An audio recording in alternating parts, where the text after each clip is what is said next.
Damn. Hey, what is up, everyone? Welcome to the 54th episode of the Quest Podcast. Tonight, we have a very, very special guest all the way from G4G Media. It's AVERS. What is up, man? Oh, man, I'm just happy to be here. Honored to be on the show tonight. We've got some great topics to discuss. Lots going on so far in 2018. It's been pretty stellar so far. So happy to be here. Let's get it going. Definitely, man. And we're gonna get right into the panel. We're gonna start off with Yukon. What up, dude? Hey, I'm just hanging out, ready to talk shit to you and be nice to the rest of the panel. Oh, nice. The usual. So I'm ready to get in these topics, man. Yeah, sounds plausible. Sounds about right. Yeah. Remix, what's up, dude? Hey, what's been going on, everybody? I've been chilling here myself. Just got over with some midterm and stuff, so now I'm ready to get into some gaming news. Yeah, man. Sir M. Baines, what is up, man? Nothing much. What's going on, people? Glad to have AVERS on the show and ready to get into these topics. Definitely. So, like you guys know, every week we like to start off with what have you been playing? So we're going to start off with our guest this evening, AVERS. What have you been playing, man? Actually been going through my backlog quite a bit lately. So right now, I am going through South Park: The Stick of Truth, which is an amazing game. I've got it on the Xbox One because you get it for free with the other South Park game that just came out. So playing that one first, then going to go into the new South Park game. Also, Far Cry 3, which is an amazing game. I cannot believe I passed that up in the 360 PS3 generation because, man, it's definitely one of the best open world first-person shooters that I've played, I'd say. Knocking those two out right now, and then going to jump right back into Shadow of War and play all the new DLCs that are coming out for that as well. Nice. Anything else? Just those games? Just the backlog? Anything new at all? Yeah, well, I mean, I've been going through this backlog. This project that I'm working on, people that watch the show know that I used to work, 60, 70 hours a week. So last generation and the beginning of this generation, I really did not get to play as many games as I wanted. I always bought them. I kept supporting the industry and buying the games. So backlog's been building up for quite a few years. So finally knocking that out. Since October, I have knocked out about 50 games. So dang, dude, it has been going pretty well, and I'm not going to stop. So yeah, that's pretty much it at the moment, though. Nice. Yukon, what have you been playing, man? I've been playing the same old. I've been playing on League of Legends, playing a little bit of Siege here and there, playing on my 3DS Majora's Mask, trying to give that another beat because I got to beat that every couple years. So I love that game. And Chivo Hutton Vertical Heroes HD, fun little game on sale right now for like $3. So a lot of fun. People go check that out. You always got to pay attention to them Xbox Live sales, man. Sometimes they have some good stuff on there. Yeah, I mean, I've seen some stuff on that that's been pretty good. Remix, what have you been playing, dude? Yeah, man. So last night, obviously, with you and Baines, played a little bit of Monster Hunter Worlds, and then also hopped into a few matches of Siege. But my main game this week has been PUBG. Been playing a lot of that. Huge shout out to Vogel and Monkey Punch, aka Dealer, as we call him, because we've been scooping up some chicken dinners throughout the week. So it's been a good time. Nice, dude. Yeah, man. I've been seeing you guys playing, and you guys have been you got 4 chicken dinners so far already? Or yeah. So dang, dude. That's just this week, or just since you've been playing with those guys? Yeah, like just this week, and we haven't played every night, but get one. We've gotten one pretty much every night we've played, so at least one. Oh, nice. Okay. Baines, what have you been playing, man? A whole bunch of Monster Hunter. That's been about it. Loving the game. Yeah, and for me, same thing. I've only been really playing Monster Hunter. This game is addicting. It really is. Speaking of Monster Hunter World is apparently the most paid game on Xbox and PlayStation 4.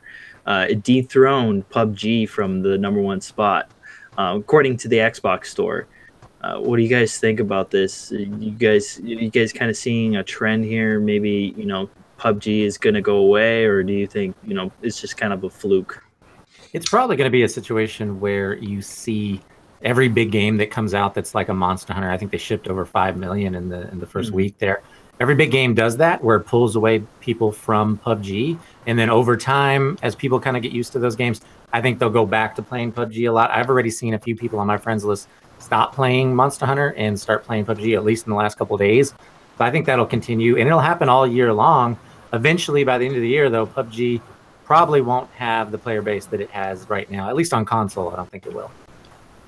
All right. Yeah, I definitely agree with AVERS in the sense that as Monster Hunter is out for longer and people start to finish it, they'll move back to PUBG or whatever games that multiplayer games they were playing before that they enjoy the most. But I think overall, just Monster Hunter's general success, you know, as we talked about it last week, just the amount of depth and obvious care that they've put into the game is really, you know, surprised people in some sense maybe. And I think it's just spread a lot through word of mouth, and so people are picking up the game and enjoying it a lot.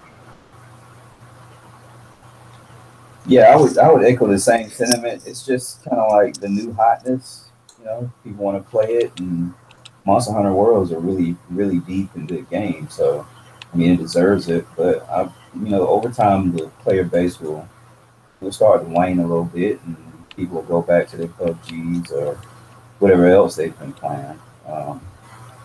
I think PUBG is going to keep a pretty deep player base for a while, even though it may drop off. But I don't think it has anything to do with people getting tired of it. It's just the new hotness. Basically. Yes.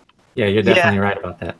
I definitely have to agree, but I think, you know, Monster Hunter has something that, you know, I kind of want to bring this up that Destiny didn't have, and that's, you know, a player, you know, a system that, you know, makes you want to go out and get the gear that you want, you know. Destiny didn't really do that. Now, PUBG is different, you know, it's always different every single time. So I think, you know, in the long run, I think PUBG will probably be, you know, on top of it again, probably next month or something like that, when Monster Hunter World dies down. I mean, I know myself, I'm probably going to continue to play Monster Hunter for a little while because, I mean, I'm still not throughout the story yet. But I think, you know, this is just kind of like a because it was just, you know, the new hotness, like you said, Baines, just it's the new thing, so everybody wants to get it and play it, and the word of mouth is really good because, I mean, I'm seeing, you know, people talk about it, you know, and I see people on my friends list though that are playing PUBG or they're playing something else than Monster Hunter. But I think for the most part, the majority of gamers out there are playing this game right now. I think it's just going to be. I think there's two sides of this. The first side is that PUBG is a game like Call of Duty, where it's sit in the background. You play it all the time in your multiplayer, and then a good single player game comes out, or a different kind of game comes out, and you play that for a while, and then you go back to your old standard of whatever your multiplayer game is. And I think PUBG is probably going to be like that. It'll probably dip in numbers every so often, and when a big game comes out, and then it'll go back up. But on the other hand, you know, with the Destiny comparison, Monster Hunter is one of these MMO lights where there's an end game. You keep grinding for stuff. You keep doing stuff. They're trying to keep people playing. So those numbers might not go as far down as we think they are. They might actually stay up there for a little while. Is in terms of Monster Hunter or PUBG? Monster Hunter. Monster Hunter. So you could see this game actually being up there in the numbers and on like at least top 5 or. Yeah, I think so, because it's kind of the same thing of what Destiny tries to be, where they want you to keep playing, you know, there's end game, they want you to keep doing stuff. But Monster Hunter actually has, like, you know, those systems in place, and they don't have a lot of issues, and they actually have content. So people could actually be playing and keeping that numbers up pretty high for a while, and it could hurt PUBG's numbers, but I don't think it's really gonna. There's not a lot of crossover, I don't think. What about when Sea of Thieves comes out here in a month or so? Do you think that's going to affect both those other two games, Monster Hunter and PUBG, or what do you think is going to happen with that? I don't think it's going to affect Monster Hunter, but I think it is going to affect PUBG, because that whole multiplayer fix. A lot of people don't play multiple multiplayer games religiously. You know, they play PUBG, or they play Call of Duty, whatever, a lot, and they don't really fuck with the other kinds of big multiplayer games. So I think when Sea of Thieves comes out, and you got, you have to have like 4 people in your crew or more people to do the ships. I think that kind of stuff could really hurt PUBG because it's going to come out at a lower price point too, isn't it? I'm not sure how much that one's going to be. It's the $60 game, but it's going to be in the Game Pass for $10. Oh, right, Game Pass. So there you go. So it's going to be cheap like PUBG. It's going to have the same kind of experience as PUBG, similar, not exactly the same, but the similar. Load in with your group or your 4 friends and go fuck shit up. So I think it's the same kind of. You can load people in that like Monster Hunter World with a group of 4 friends and fuck shit up too, though. Yeah, but that one you have to commit, 40 minutes to fighting a monster or whatever. In PUBG, I don't know how Sea of Thieves work, but PUBG, you just roll in and just do your thing. I feel like Sea of Thieves is like that too. A match of PUBG is like half an hour. A quest in Sea of Thieves, I'm sure, is going to be around a similar time frame. It's going to take a while as well. So I feel like Monster Hunter would be more related to Sea of Thieves just because it's not, it's more the, hopping with, it's more the co-op. Like Sea of Thieves is more similar to Destiny than I think it is to Monster Hunter or PUBG, but Monster Hunter is more similar to Destiny than say like PUBG. Therefore, like, they're more similar. The Monster Hunter and Sea of Thieves, like just hopping in with your friends, playing cooperatively, doing whatever quest lines you want, and then, hopping out when you're done, compared to PUBG, which is just a purely multiplayer focused game. So I feel like PUBG would be less impacted by a Sea of Thieves than Monster Hunter. And by the end, go ahead. No, go ahead. If you're going to say something, go ahead, man. Okay, just real quick. So by the end of this year, you're going to have like 5, 6, maybe 7 or 8 games that have this style of group up with 4 or 3 of your friends, 4 people total. It's going to be interesting to see what actually survives and what actually starts to flourish, or if there's going to be too many of these games where you have to have all your friends together at the same time by the end of 2018. There's quite a few coming. Crackdown's going to be like that. Yeah. Some of these games that are coming from the PC side that we're going to talk about tonight, a lot of them are going to have those types of modes. So it'll be really interesting. The State of Decay is going to have co-op now too, huh? Games like Crackdown have a single player element, even though it has the big multiplayer I think the campaign will be you'll be able to co-op through that too, but you can go through single player. Same with PUBG. Yeah. PUBG, you can hop in by yourself, go through plenty of solo matches, not really having to get with the team, whereas Sea of Thieves is more team based. They want to push you to more team based. You can't have single ships, but the game is about co-op, really. In Monster Hunter, you can go through by yourself, but the game is more fun if you have a couple of people hunting the monster. So I think you even take on those big monsters by yourself though? I heard that you really can't. You can. You definitely can. Yeah, they have a balance where there's a single player aspect, and then it switches over when you have multiple people. The difficulty changes. Right. So I think Monster Hunter would be affected more by Sea of Thieves than I think PUBG would be fine. Because either one of those. Yeah, I think the only reason why I think Monster Hunter will really get hit by Sea of Thieves is because of the fact that it's in Game Pass. Sea of Thieves being in Game Pass. Because there's a lot of people out there who will save their money and buy this, get this game on Game Pass, and there'll probably be a lot more people playing Sea of Thieves at that time than there will be Monster Hunter. But I think it's really going to come down to who's going to put the content out there to really drive people to want to play these games further than what they already are. From according to Capcom, Monster Hunter World is going to have free DLC. So that's a plus. That's a good thing. Apparently they're adding monsters. I heard something about they're adding a new locale, certain things like weapons, armor, things like that. But then PUBG, I don't know what they're adding. I know they're adding that desert map. I don't know if they're adding the snow map anytime soon. I know we don't know anything about Sea of Thieves really. We just know, the beta was pretty much like the alpha, and that's about it. I mean, they're kind of keeping this game under wraps. So it's going to be really interesting to see where this kind of goes. And we also have to remember too, when we're talking about Monster Hunter World being affected by Sea of Thieves, we're really talking about one audience, because Sea of Thieves is an exclusive. Monster Hunter, I mean, they don't have anything, as far as we know right now, on PlayStation besides single player experiences that would take that feeling of wanting to be in a group away from Monster Hunter on the PlayStation side. So we're really only talking about one audience. So, Monster Hunter goes across, PlayStation and Xbox. Same with PUBG. I mean, PUBG is just PC and Xbox as well. So right.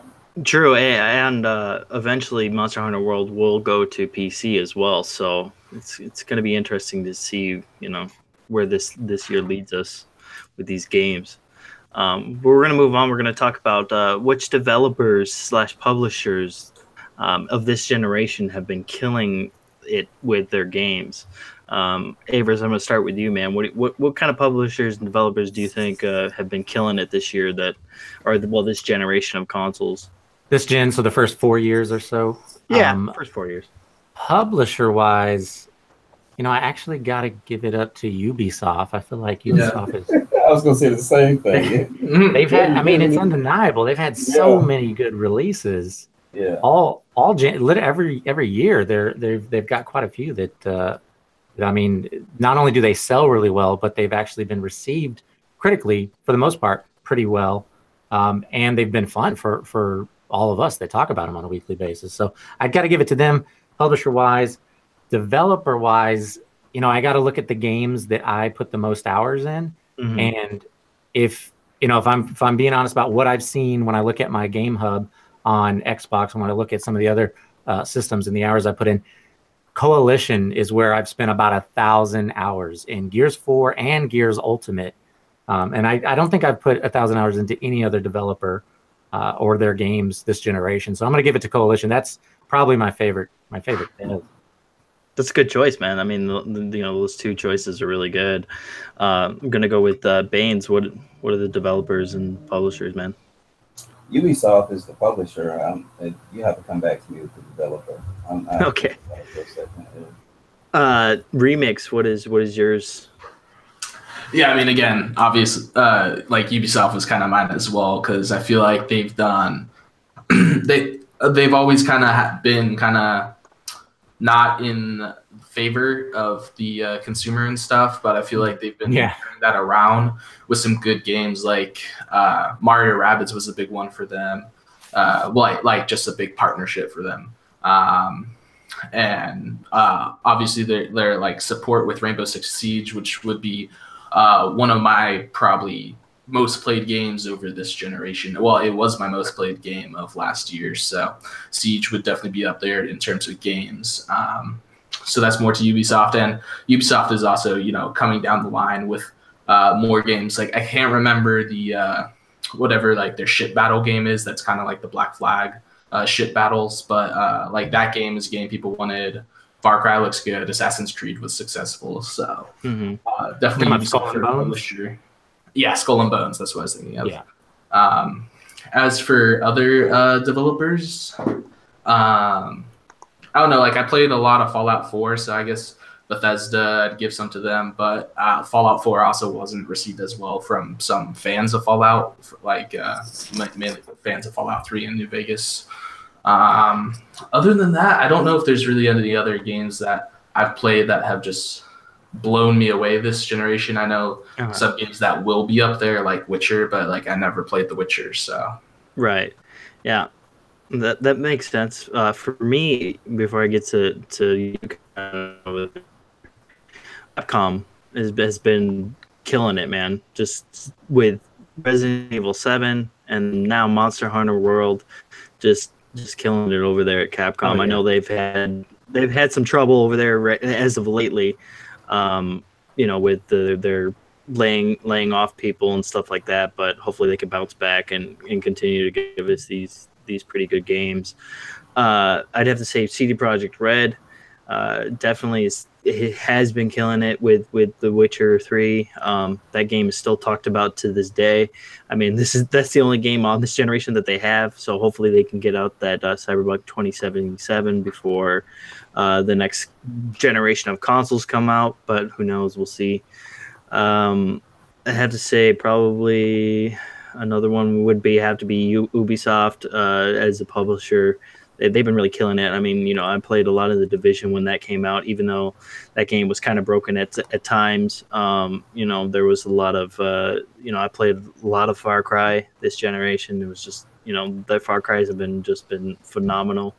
Assassin's Creed, Assassin's Creed Origins that just came out. That game was, top notch. With, I would even say it was probably even better than 2. And that's saying a lot because I love 2.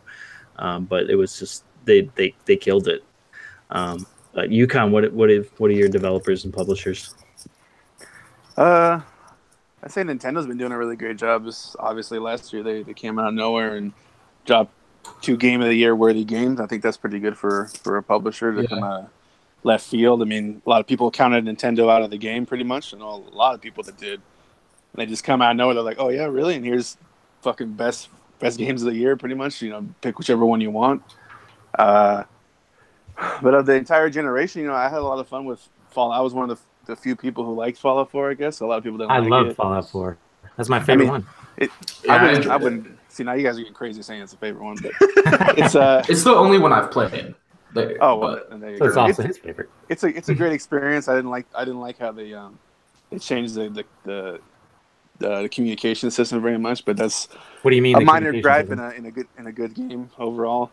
Are you talking about like the Pip-Boy or what? No, the way that the main character talks to everyone, the choose your own adventure talking description thing that they used to, like in Fallout 3 or in Fallout New Vegas, they have the entire thing laid out exactly what you're going to say. And the new one, they just kind of like snarky, and they'll just like give you like a random thing. Yeah, and sometimes you don't say exactly what you wish you had said, but like what the shorthand version led you to believe what you're going to say. But yeah, I don't care for that too much, but overall, I thought it was a great game. I got that one day one, midnight release. I love that game. Bethesda hasn't really let me down in a long time, and this generation is no different. I do have to give some credit to Ubisoft too, because I just started playing Siege this year, and I had a lot of fun with it. And I've been reading about how it's struggled on release, and they kept putting some money into it, and they actually made that game really good. And then not to mention Ghost Recon Wildlands also. That's one that game did really well when it came out. Right. I'll jump on the Assassin's Creed Origins bandwagon. That game was awesome. I probably put that in my, since I didn't get a Switch last year, I definitely put Assassin's Creed Origins probably my game of the year. So I got to give Ubisoft's usually in the shitter, but I think they did pretty good last year. So, yeah, nice man.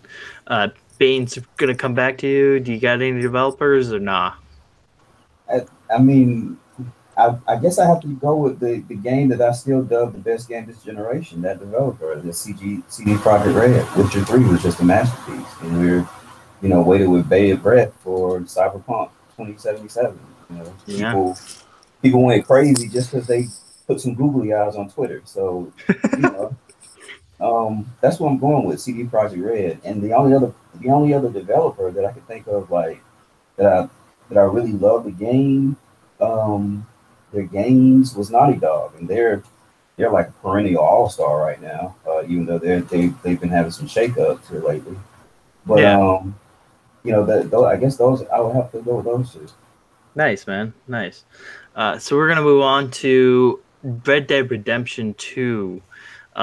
There's rumors going around saying that they might have a battle royale mode for their multiplayer, and apparently they have some other ones. This is just a rumor. There was some leaked documents that I think it was Eurogamer or something like that, got some documents on Red Dead Redemption 2, and they couldn't really confirm it until now because of the fact that it's they wanted to see more, I guess, gameplay of the game.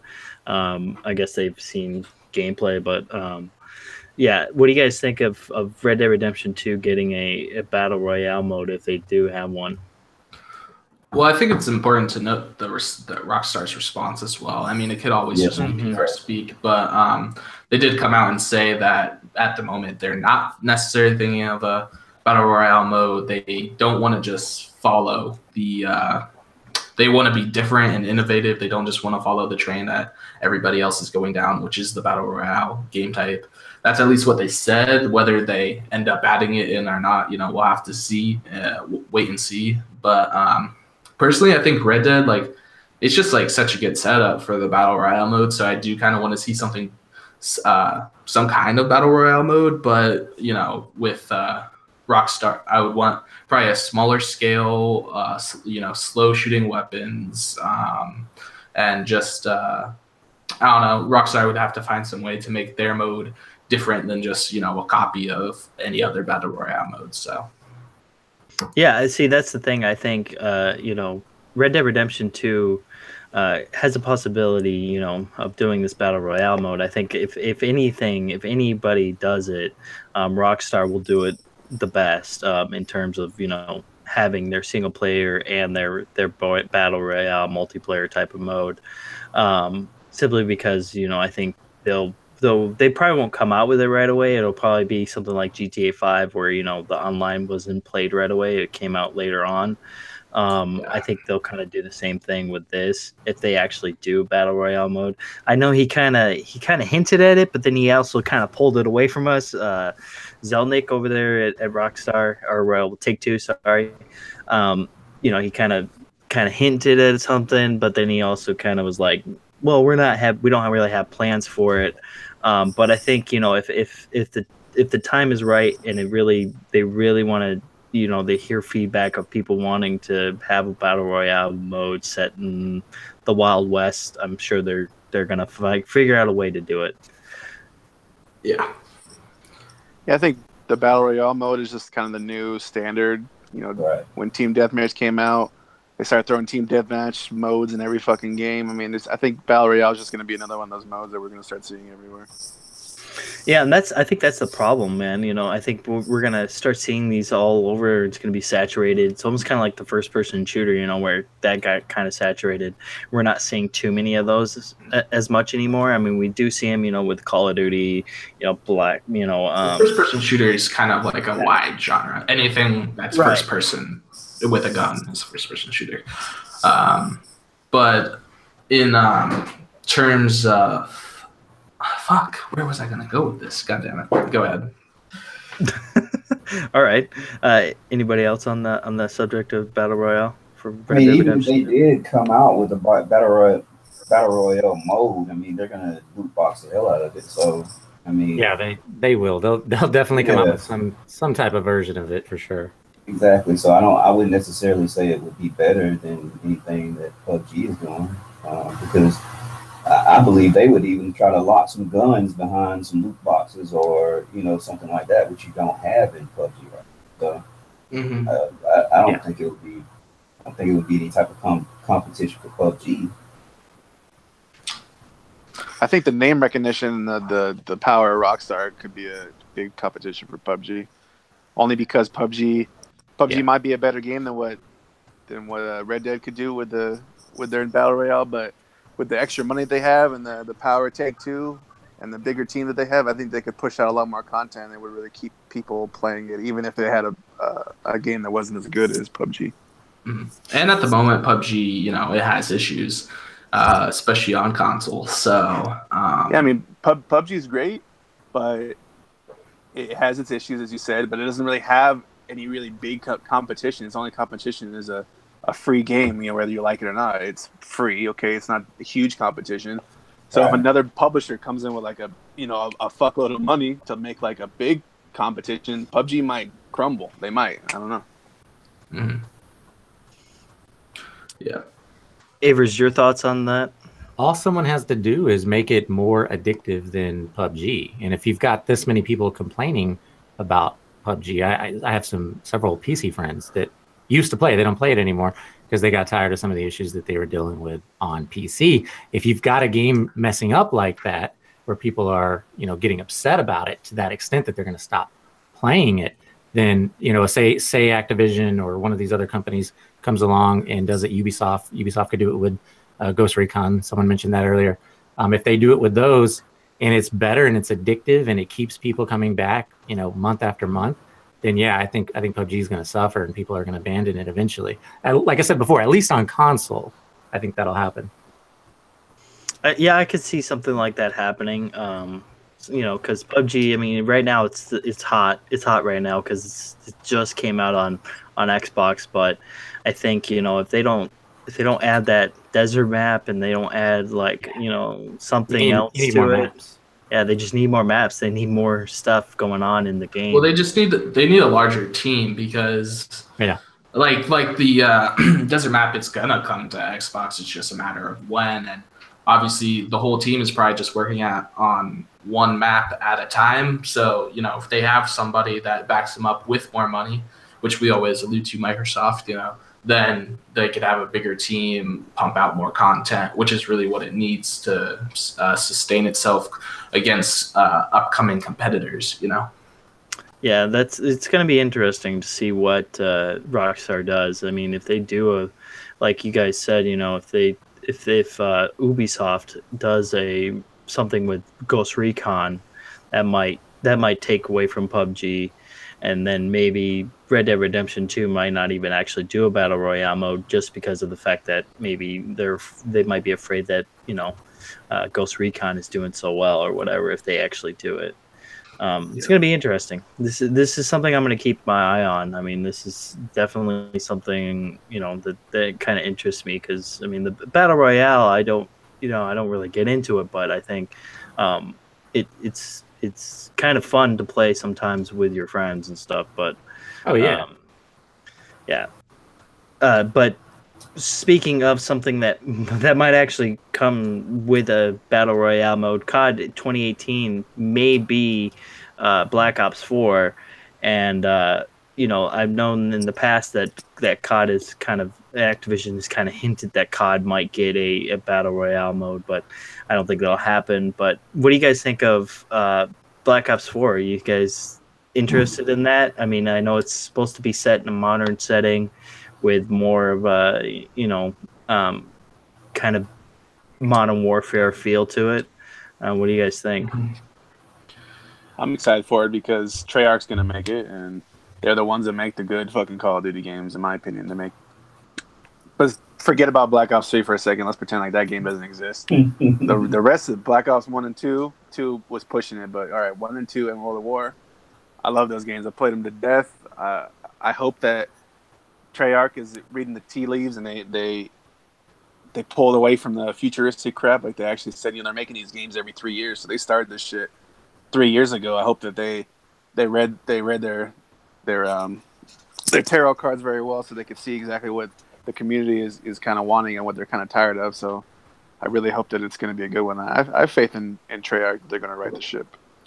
Yeah, in terms of the game coming to a modern era, if that happens, I'm completely fine with that. Anything modern or before, up to a certain time period, is fine by me. But with using Black Ops as a title, I feel like since Black Ops has been like the most successful franchise within the Call of Duty franchise, I feel like it's more of a money grab technique just using the Black Ops tag.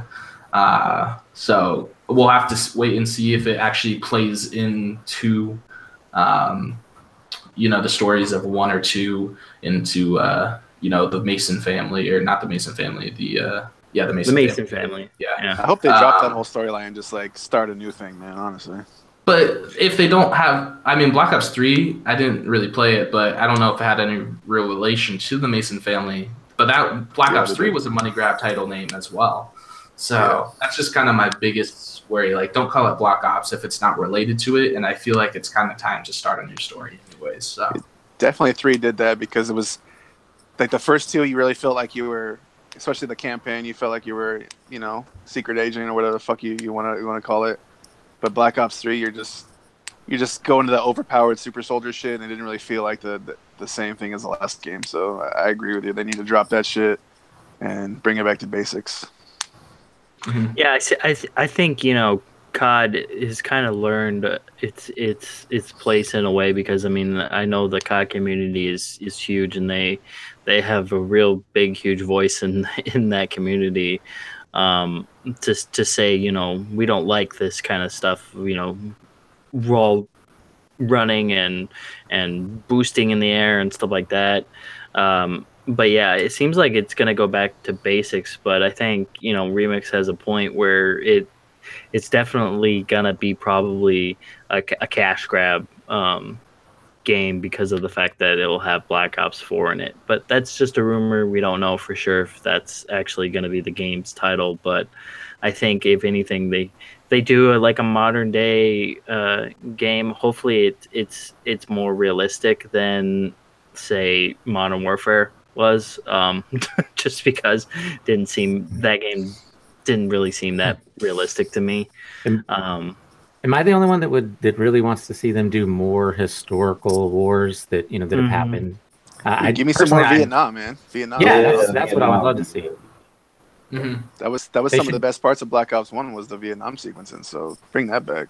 Yeah, definitely make a whole game, that basically, or maybe even do their take on World War One. I don't think they've done World War One, have they? No, like Battlefield. No. Yeah, so they could definitely do that. agree. I would like to see a Vietnam mode as well, or that era. Just Black Ops 1 was by far my favorite single player story in COD. Just like some of the scenes were really brutal. So I would hope they bring back that era. That'd be cool. Yes. Yeah, I think I have to agree with you guys on that one. That if they bring back that Vietnam, it would be awesome. Battlefield did it with their Battlefield Bad Company 2. They had that Battlefield Vietnam DLC.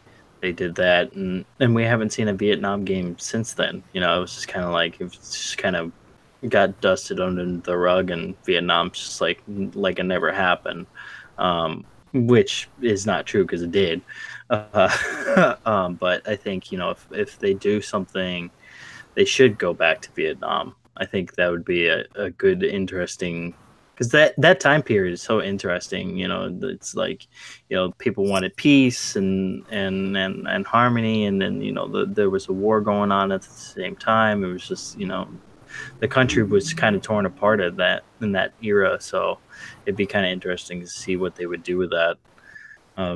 Baines, do you have any thoughts on Call of Duty? I would echo what you guys just finished with. I would rather them go, back to the Vietnam War, because I believe they could pick some stories out of there and tell some really good ones. This past Call of Duty had a really, really good story. In a short time, they actually had a decent amount of character development. Like, I felt like I was close to the characters, especially by the time I ended the campaign. It was a really, really good short campaign. So I would like to see them tell some of the stories, within the Vietnam War. So I would hope they do something like that. Definitely. But you were gonna say something, Yukon, before I cut you off there? Oh yeah, I was gonna say they had Battlefield Vietnam back in 2004, I think. It was really, really good, and I played it a lot, probably more than some of the other Battlefield games. And one of the good things about it is the maps you can make for Vietnam. There are a lot of swampy stuff, jungly stuff, some stuff that we really haven't seen in first-person shooter games in years and years. So I think it would be a big breath of fresh air to take advantage of all those terrible things that happened in Vietnam for a video game. Yeah, I agree. But we're gonna get away from COD. It's enough talking about COD.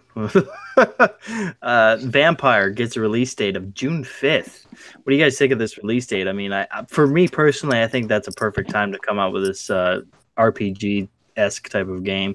It's just gonna have, I think it'll, if they do it right and they have, enough content there to last you the whole summer, awesome. If not, then of course, it'll fall to the wayside. But what do you guys think of the release date? Are you guys going to pick up Vampire, or I've been following this game pass on it super closely, man. I've been hearing about this game for a couple of years, like stalking all their stuff, trying to find out more about this game. Now they have these developer diaries they've been putting out. I think there's 3 of them out now. super interesting. It looks really cool. It looks like a game that I could really sink my teeth into. But but yeah, it looks like it could be really. It's not going to have enough stuff to do. Like the worlds, they're gonna underutilize the kind of horror cool aesthetic they have, and just kind of make it more too linear. That's kind of what I'm worried about. But if they don't do that, then I think it'll be a great game. As for the June release date, I think there's rumors that State of Decay and Crackdown are gonna launch in that time frame, so that could really hurt their sales. Since this game doesn't have a lot of hype, I mean, I've been hearing about it here and there, but I really haven't seen it around too much. So I think it needs a little bit more marketing. Otherwise, it might drown next to those two games. Yeah. Yeah, we've been talking about this game for a little bit now, and I was excited for it to come out when it was supposed to come out in November, and then it got delayed. So it is in June, but yeah, if State of Decay and stuff release around that time, then I might have to be like, which game am I gonna get? But I'm excited for this game. I'm definitely gonna pick it up and play it at least at some point. And I think summer's a good time because not as much releases around there. So I'm excited, especially for all the consequences the game is supposed to have is what excites me the most.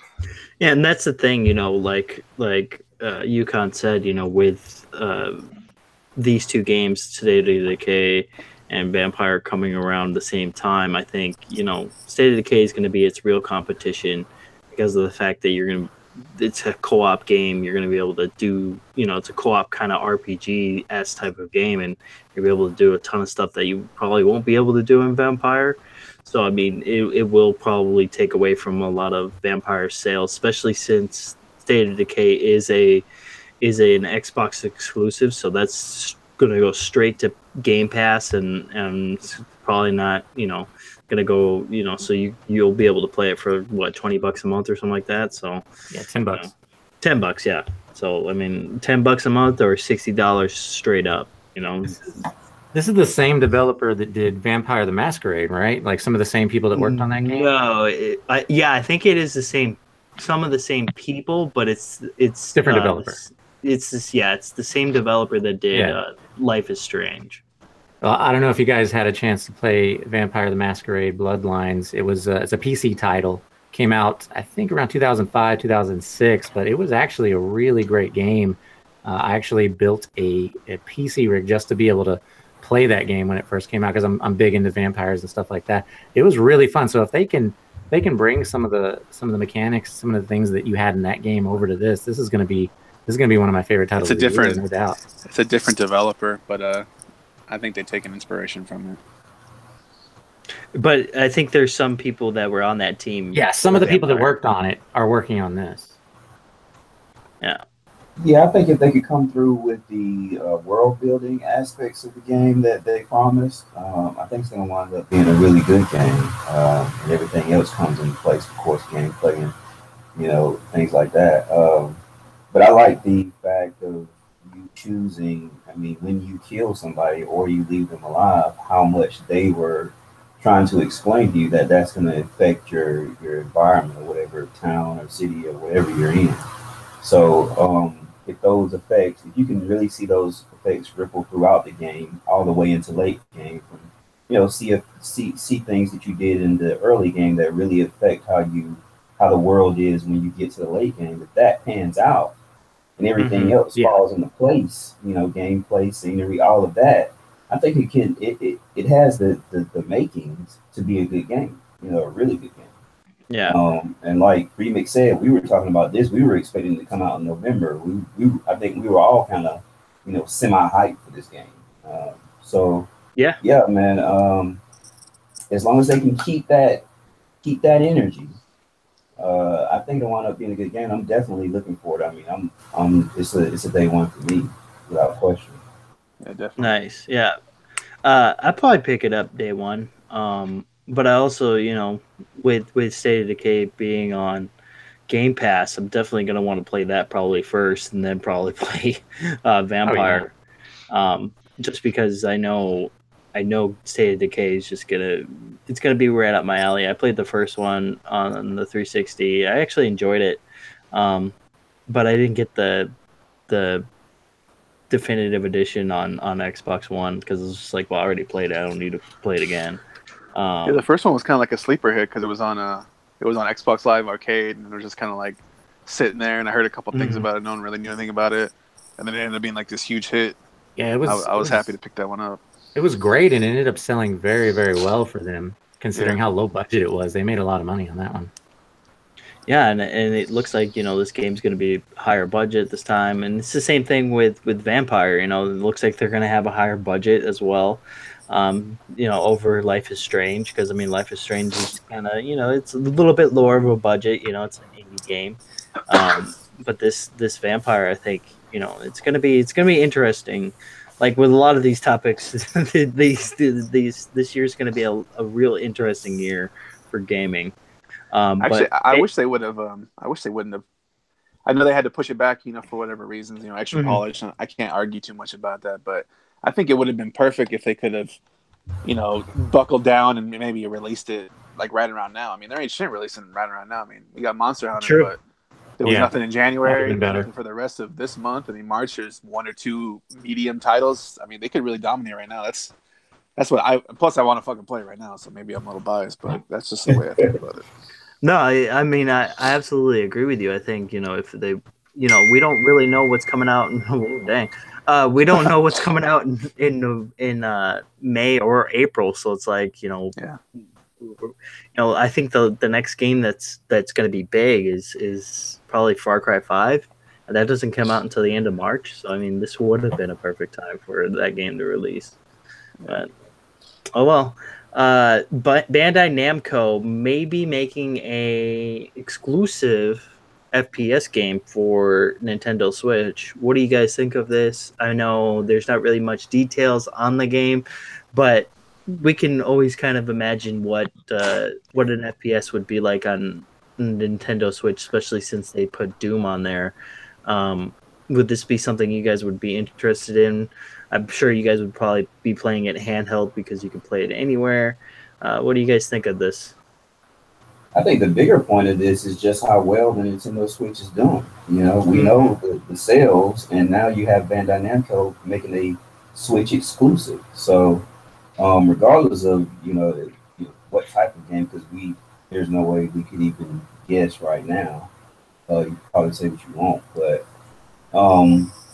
like I said, the bigger deal in this whole thing is that they're making an exclusive for the Nintendo Switch. And I know the Wii U had exclusives, but that was a failed console. This is a juggernaut of a console.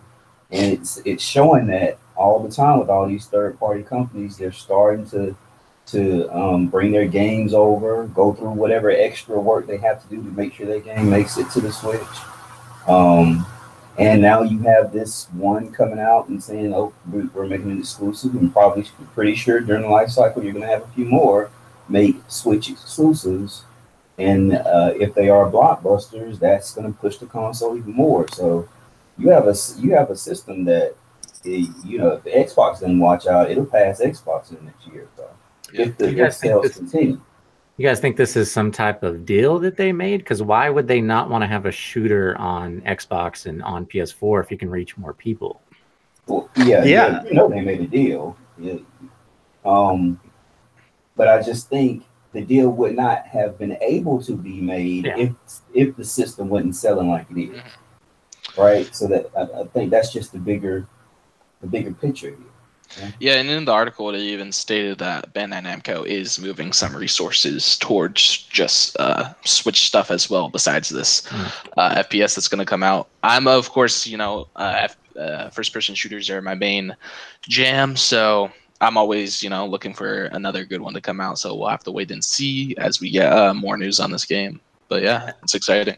And that's the thing. I think with the Switch selling as well as it is, it's a good time to be a Switch owner, especially when you hear news like this, where Bandai Namco, who has made some of the most, some of the great games of our generation of consoles and just Dark Souls to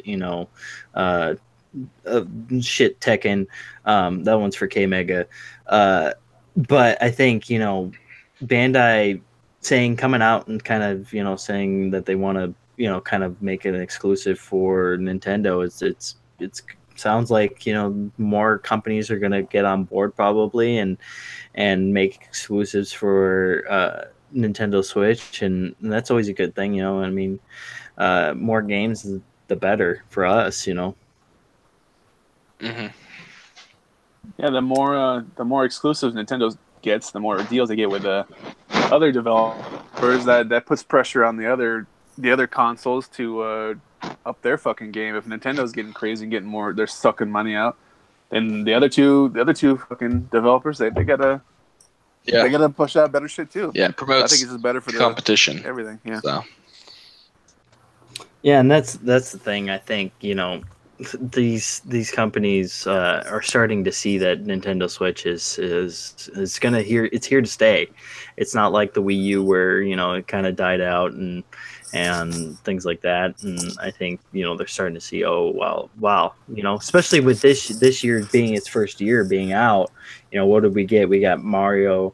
We got yes, they're all exclusives to the console, but I mean they were the top rated games of this year, so I mean, companies are seeing that and they're like, oh well, we kind of want to make a game for this console exclusive. Yeah, and their attach rates have been incredible too. They're selling a ridiculous amount of copies per console out there as well on all of those titles.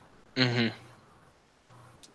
Yeah, I think that's because everybody that's going out to get a Switch, is getting a Switch for those particular games, Zelda and Mario. That's why they're picking it up. That's why the attach rate is so high. Well, does everyone think those games are good?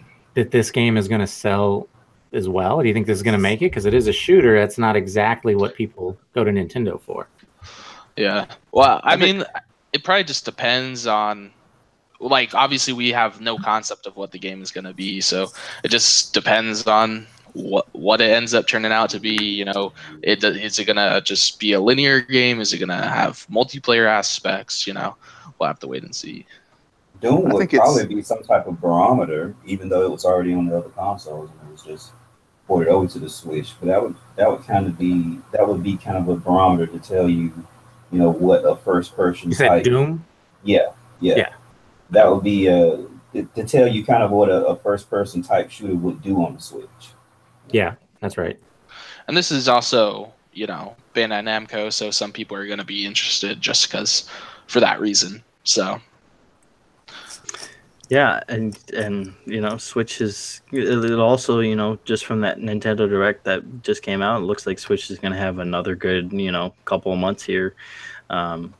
I'm kind of excited to see what they have for the rest of the year, and if these companies keep making exclusives for it, I'm gonna keep buying it. So it's always a good thing. But Vostek Games, who is the ex Stalker developers, they're making a first-person battle royale game called Fear the Wolves. It's basically a game that's set in Chernobyl. You have to fight in harsh conditions like radiation, weather dynamics that can change at any moment. They said there's a day and night cycle that will basically change and make you have to survive through night or through day. What do you guys think of this? Is this something that kind of interests you, or are you kind of like, enough of those battle royale games? Well, personally, I don't think right now the battle royale games are PUBG and Fortnite, and there are some other ones out there. But those are the big two. I don't think the market is oversaturated yet by any means.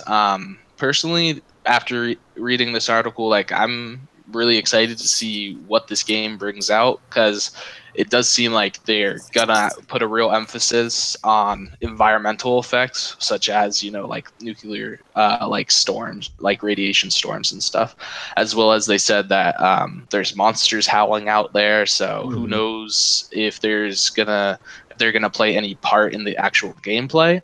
That's kind of like iffy whether that'll happen or not. But I feel like that makes sense. Why would they mention it if it doesn't have something to do with gameplay? And they also said that there's going to be some kind of twist or in a second game mode or something like that. So I'm excited to see what they bring to the table, because this sounds like it's going to be hopefully a fully fleshed out battle royale game. Which Fortnite and PUBG, though they're great and people love both of them, and I love PUBG. Neither of those games are totally fleshed out. So yeah, and I think this game is it coming to consoles as well, or is it just being on PC?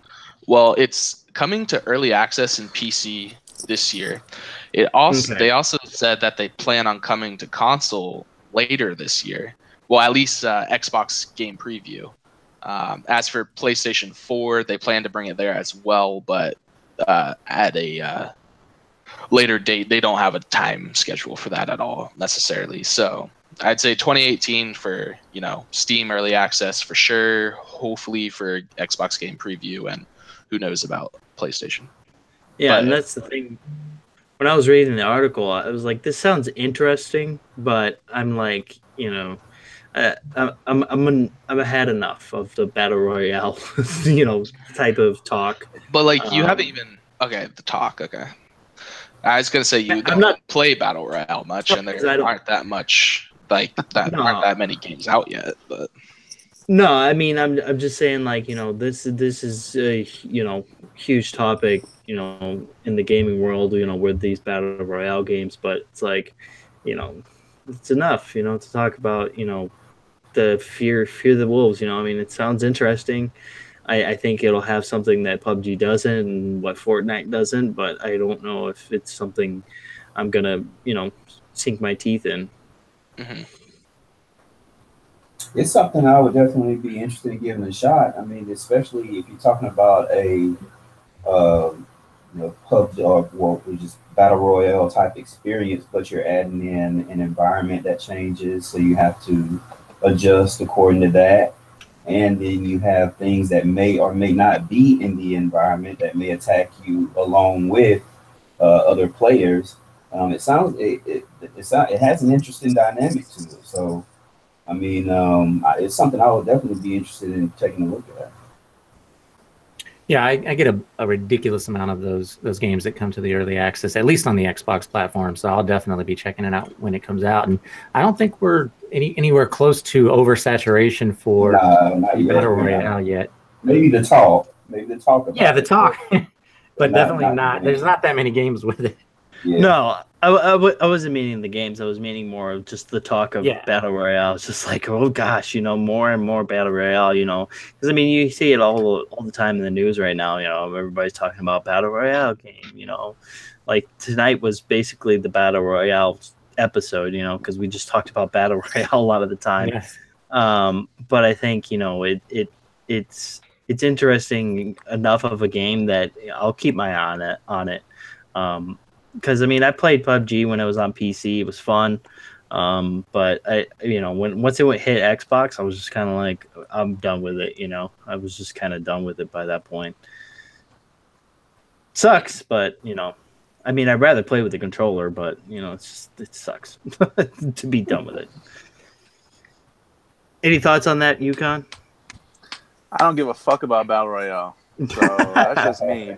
But I will say this, just for the sake of argument, the stuff that PUBG and Fortnite is offering me is not enough. If this new game offers, sounds like the next evolution of what battle royale could be, maybe a little bit more expanded, more stuff to do, more of a storyline, then I might be interested. But as it is right now, I'm not interested in the genre personally.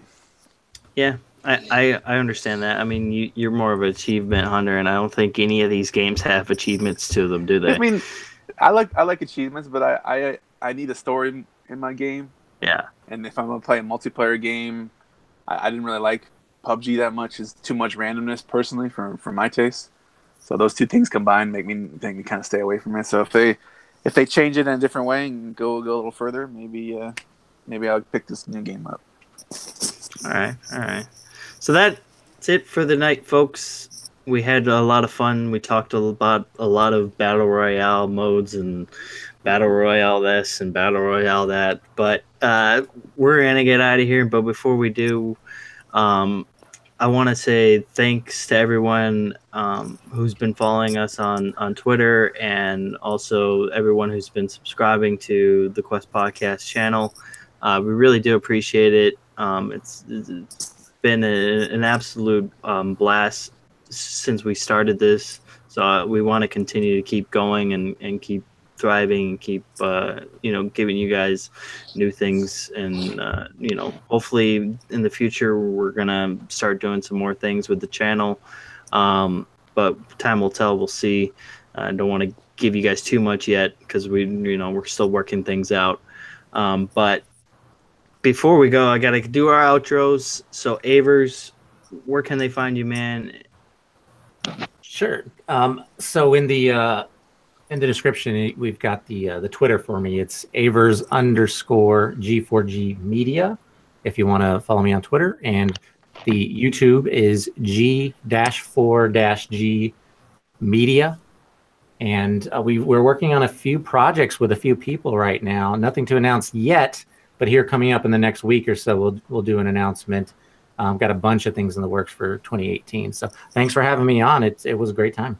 Yeah, man, I'm looking forward to seeing what you guys put out there. I mean, you guys have a good channel. I want to see it thrive. I want to see it keep going. I mean, you guys do a lot of production in that channel, and it's an awesome thing that you guys are doing over there.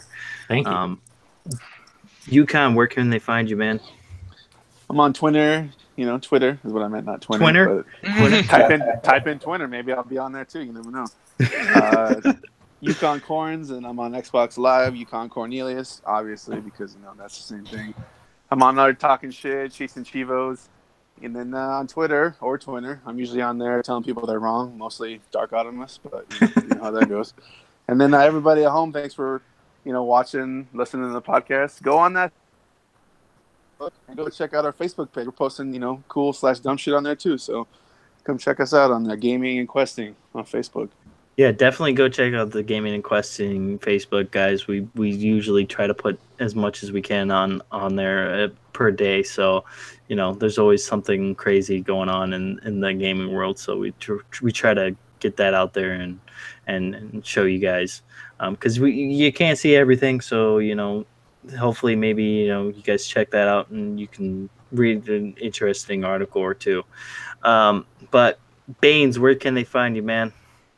MBaines99, Xbox, PlayStation, and Twitter. And I want to thank Avers for coming on. I enjoyed having you here, man. Oh, thank you so much. Yep. And Remix, where can they find you, dude? Yeah, Remix Essence across the board. Hit me up on Xbox and let's play some games. I've been playing a lot of PUBG lately. So if you want to get some more chicken dinners, hit me up and let's play. Look at him talking about come to me to get the chicken dinner. Yeah, I know, right? Yeah. Yeah. Dude, let's just say, I have increased my PUBG skill a lot. Whatever, bro. Motherfucker thinks he's the colonel over there and shit. Dude, I'd be dropping fools left and right. I always come out with kills every game. Yeah, I see the clips now. I'm like, look at little Riri. Yeah, little Riri. Oh man! But I was your host for the evening, Dark Optimus. You can find me on Xbox Live and Twitter at the same name. You can also check me out every Saturday on the next podcast with those folks over there. Oh Snap, it's Mel, Xbox 448, K Mega. I don't even know why I said his name because he doesn't really matter. The Don and Predator over there. That's my second family. You guys can check that out at 7:00 Eastern time, 4:00 Pacific time. Also, want to give a huge shout out to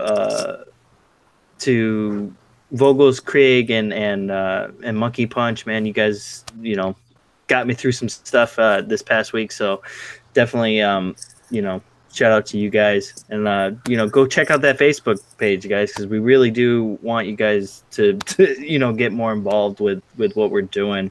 But don't forget, next week is when we're gonna do the announcement of the game giveaway. Not this week. I know I should have said that probably in the beginning, but it's fine saying it now. So don't expect the game giveaway this week. It's next week. I'll announce the winner on Twitter and on this podcast as well. So have a good night, everyone. Peace.